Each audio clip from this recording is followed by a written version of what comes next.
আগেই রাজ্যের বিরোধী দলনেতা শুভেন্দু অধিকারীকে রক্ষা কবচ দিয়েছিল কলকাতা হাইকোর্টের বিচারপতি রাজাশেখর মান্থার বেঞ্চ। রাজ্য পুলিশের দায়ের করা 26টি এফআইআর এ দেওয়া হয়েছিল স্থগিতাদেশও। আর এবার সেই সঙ্গে নির্দেশও ছিল শুভেন্দু অধিকারীর বিরুদ্ধে এফআইআর করতে গেলে আদালতের অনুমতি নিতে হবে। তবে এবার সেই শুভেন্দু অধিকারীর বিরুদ্ধেই এফআইআর দায়ের করতে চেয়ে কলকাতা হাইকোর্টের দ্বারস্থ হলো পুলিশ। নবান্ন অভিযানের দিন পুলিশের বিরুদ্ধে কটূক্তি করেছেন শুভেন্দু অধিকারী, এই অভিযোগ তুলে এফআইআর দায়ের করতে চাইছে পুলিশ।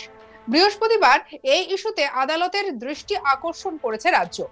বিচারপতি জয় সেনগুপ্তর এজলাসে দৃষ্টি আকর্ষণ করা হয়েছে।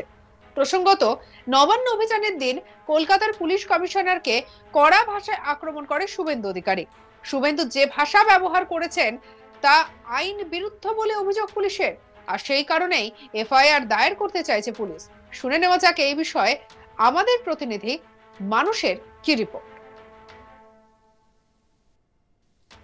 9ই অগাস্ট নবান্ন অভিযানের সময় পুলিশের বিরুদ্ধে কটূক্তি করার অভিযোগে এবার বিরোধী দলনেতা শুভেন্দু অধিকারীর বিরুদ্ধে এফআইআর দায়ের করতে চেয়ে কলকাতা হাইকোর্টের দ্বারস্থ হলো পুলিশ।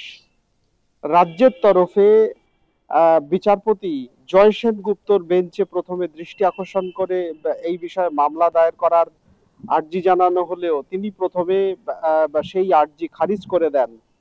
পরে রাজ্যের তরফে বিচারপতি তীর্থঙ্কর ঘোষের এজলাসে যাওয়া হয়, কিন্তু সেখানেও বিচারপতি তীর্থঙ্কর ঘোষ জানান মূল এই সংক্রান্ত মূল একটি মামলা যেহেতু বিচারপতি জয় সেনগুপ্তর বেঞ্চে রয়েছে, সেই জন্য তিনিই একমাত্র এই মামলা শুনতে পারেন।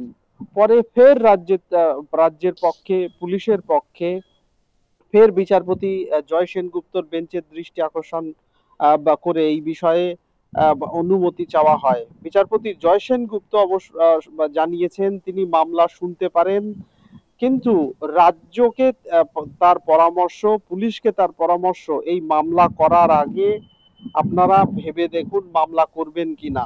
প্রসঙ্গত 2021 সালে বিধানসভা নির্বাচনের আগে আগে বিরোধী দলনেতার বিরুদ্ধে একাধিক অভিযোগ এবং যেটা বিরোধী দলনেতার বক্তব্য ছিল যে সম্পূর্ণ ভুয়ো মিথ্যে অভিযোগ তার বিরুদ্ধে একাধিক থানায় দায়ের হয়েছিল। প্রায় 26-27টি এফআইআর খারিজের দাবি জানিয়ে তিনি কলকাতা হাইকোর্টের বিচারপতি রাজাশেখর মান্থার বেঞ্চে আবেদন জানিয়েছিলেন।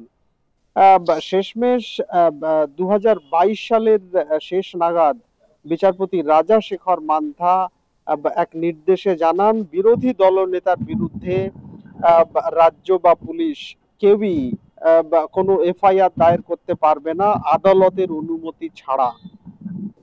ফলে বেশ বড়সড় সুরক্ষা কবচ পেয়েছিলেন বিরোধী দলনেতা। সেই নির্দেশের বিরুদ্ধে সুপ্রিম কোর্টে গিয়েছিল রাজ্য, কিন্তু সেখান থেকে ফের মামলাটি কলকাতা হাইকোর্টে ফেরত আসে এবং কলকাতা হাইকোর্ট ওই নির্দেশই বহাল রেখেছিল। ফলে বলা যায় বড়সড় সুরক্ষা কবচ পেয়েছিলেন বিরোধী দলনেতা এবং তার সেই সুরক্ষা কবচ এখনো বজায় রয়েছে এবং মূল মামলাটি বিচারাধীন রয়েছে বিচারপতি জয় সেনগুপ্তর বেঞ্চে। কিন্তু গত 9ই অগাস্ট আরজি করের ঘটনার প্রতিবাদে একাধিক সংগঠন পথে নেমেছিল, যেখানে মূলত ভারতীয় জনতা পার্টির নেতা নেত্রীরা এবং তাদের কর্মী সমর্থকরা অভয়ার বাবা মাকে সঙ্গে নিয়ে রাজ্যের প্রশাসনিক দপ্তর নবান্ন অভিযানের ডাক দিয়েছিল এবং সেই দিন নবান্ন অভিযানের যেহেতু পুলিশের তরফে কোনো অনুমতি ছিল না, সেই জন্য একাধিক বিজেপি নেতা নেত্রীর বিরুদ্ধে একাধিক থানায় পার্ক স্ট্রিট থেকে শুরু করে বউবাজার হেয়ার স্ট্রিট থানায় একাধিক অভিযোগ দায়ের হয়।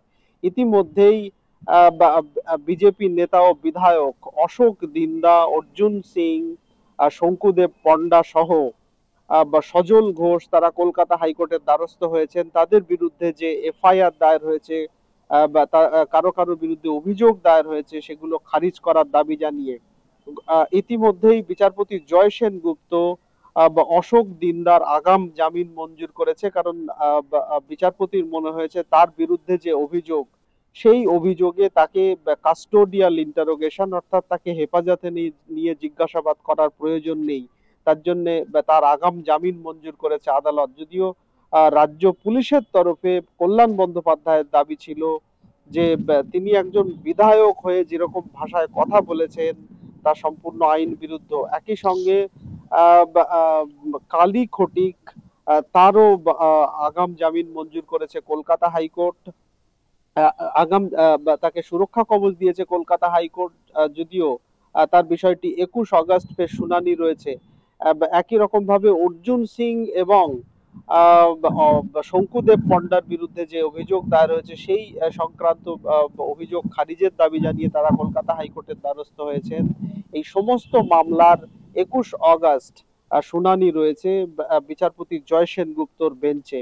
কিন্তু মূল কালকে বলা যায় যে রাজ্য পুলিশের তরফে বিচারপতি জয় সেনগুপ্ত এবং বিচারপতি তীর্থঙ্কর ঘোষের দুটি বেঞ্চে আবেদন জানানো হয়েছে বিরোধী দলনেতা শুভেন্দু অধিকারীর বিরুদ্ধে যাতে পুলিশ এফআইআর দায়ের করতে পারে সেই আর্জি জানিয়ে।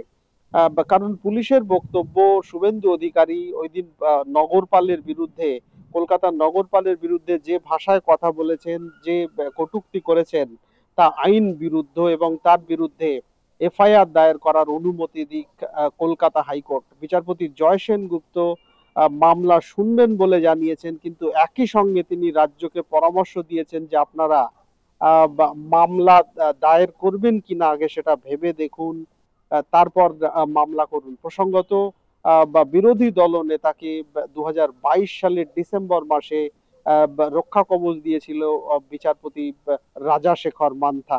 যদিও 2023 সালে একটি মামলার পরিপ্রেক্ষিতে কিছুটা সমস্যায় পড়েছিলেন বিরোধী দলনেতা, যেখানে বিচারপতি ইন্দ্রপ্রসন্ন মুখোপাধ্যায়ের ডিভিশন বেঞ্চ তার রক্ষা কবচ খারিজ করেছিল এবং যদি আইনসঙ্গত দিক থাকে তাহলে তার বিরুদ্ধে অভিযোগ দায়ের করতে পারবে পুলিশ বলে নির্দেশ দিয়েছিল ডিভিশন বেঞ্চ। যদিও পরে সেই নির্দেশ খারিজ হয়ে যায় এবং বিরোধী দলনেতার যে সুরক্ষা কবচ দিয়েছিল কলকাতা হাইকোর্টের একক বিচারপতির বেঞ্চ তা বহাল রয়েছে।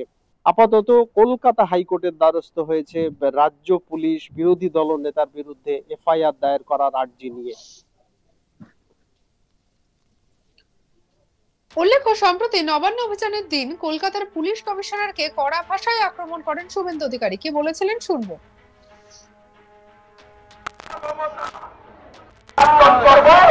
তোর ভাইপোকে জেলে ঢুকাবো আর মনোজ বার্মাকে, ওই মনোজ বার্মাকে যেখানে ঢুকালো সেখানে ঢুকাবো। আল্লাহ মমতা প্রাক্তন করবো, তোর ভাইপোকে জেলে ঢুকাবো আর মনোজ বার্মাকে, ওই মনোজ বার্মাকে যেখানে ঢুকালো সেখানে ঢুকাবো। সঙ্গে রাখুন আজ তাক বাংলাকে, সাবস্ক্রাইব করতে ভুলবেন না।